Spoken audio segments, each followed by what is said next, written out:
December 28, 1944, the South Pacific.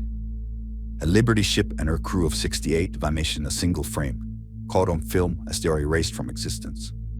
But the story doesn't begin with the explosion. It begins with a convoy fighting the sea, the weather, and a new desperate weapon unleashed by Imperial Japan. The US invasion force on Mindoro has already taken the island, but they're being hammered by Japanese aircraft day and night.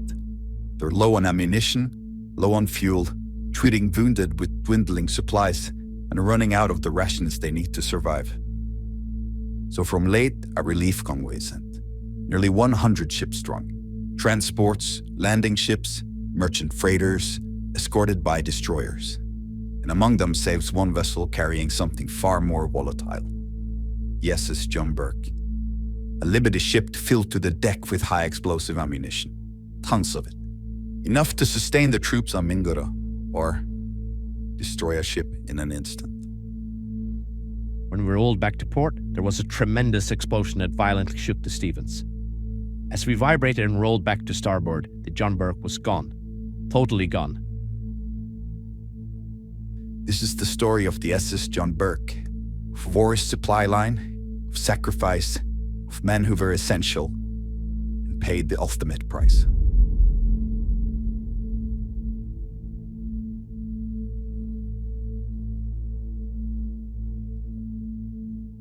The Pacific War and the need for supply. After brutal island-to-island battles across the Pacific, Guadalcanal, Baraba, Saipan, Guam, the Allies pushed toward the Philippines. Victory here will split Japan from the resources that keeps its war machine alive. Every mile taken is bought in blood, steel, and ammunition. And none of that reaches the front without ships like the SS John Burke. Destroyers and cruisers may fire their shell, but Liberty ships carry them. SS John Burke, ship, crew, and final assignment. The SS John Burke was built in 1942 at Oregon Shipbuilding Corporation, operated by Northland Transportation Company. It was crewed by 40 merchant mariners, defended by 28 US Navy Armed Guards. She sailed the Pacific quietly, unseen, uncelebrated, delivering what others needed to survive. The war's consumption of firepower. The task force in action devours ammunition. Anti-aircraft batteries spit fire into the sky. Fighters scream overhead, spewing out belts of 50 caliber and 20mm rounds. Now those ships deliver broadsides like thunder, shells over a ton each.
Due to the immense amount of ammunition needed, convoys became one of the most important and most vulnerable arteries of the war.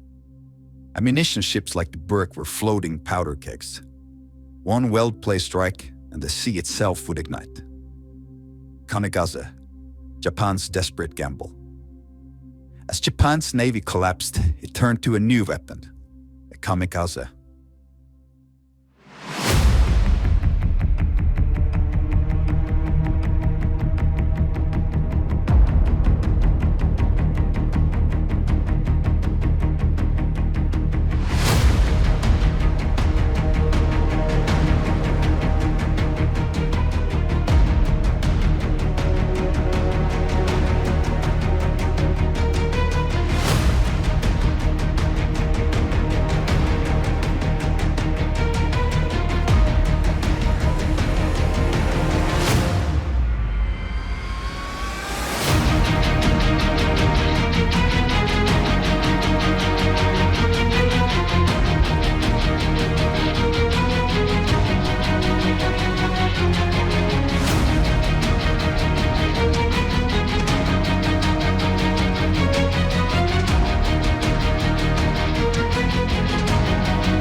Pilots given just enough fuel to reach the target, planes laden with explosives instead of hope.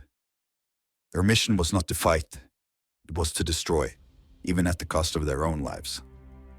By the war's end, nearly 4,000 Japanese pilots are said to have been sent out on kamikaze missions. They damaged 368 ships, sunk 66, killed about 6,200 sailors, and wounded another 8,700. Japan could not outbuild the American fleet, so it tried to break it, and ammunition ships like Burke were high-value targets. Assigned to Task Unit 78.315, destination Mindoro, cargo, ammunition, a full load of it. According to USS Bush's DD-529's log entries, we know that at 08:15 a.m., enemy aircraft were detected on the radar. The convoy changes bearing and increases their speed to 20 knots. At 08:55, the area is reported clear, and the convoy again changes speed to 10 knots. At 10:12 a.m., the aircraft are again spotted at a distance of 20 miles. The convoy again increased speed to 20 knots. At 10:15, two groups of enemy planes are reported closing the convoy. At 10:18 a.m., 7 or 8 enemy planes begins attacking the convoy from astern. At 10:19 a.m., one enemy plane crushed in flames the stern of the convoy, attempted to dive. Here's a photo of the incident. At 10:20 a.m., enemy planes are attacking various units in a rare portion of the convoy. At 10:20 a.m., we know that a plane dove toward the SS John Burke, straight through flak and straight into the Burke. The plane hits between the number 2 and number 3 cargo holds. Smoke begins pouring from the John Burke. Then, detonation.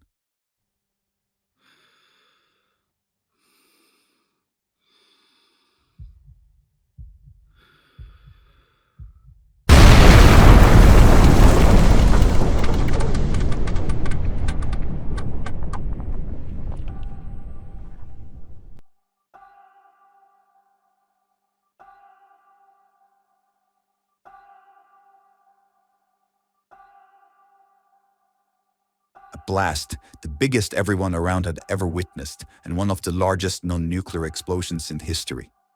A shockwave slams through the formation.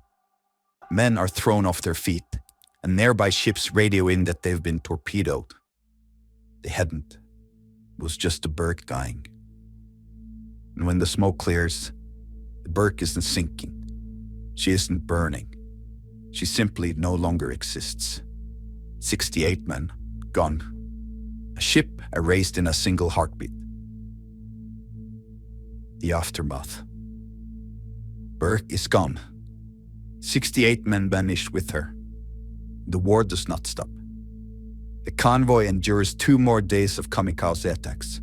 More ships lost, more lives. But the convoy reaches Mindoro. Legacy.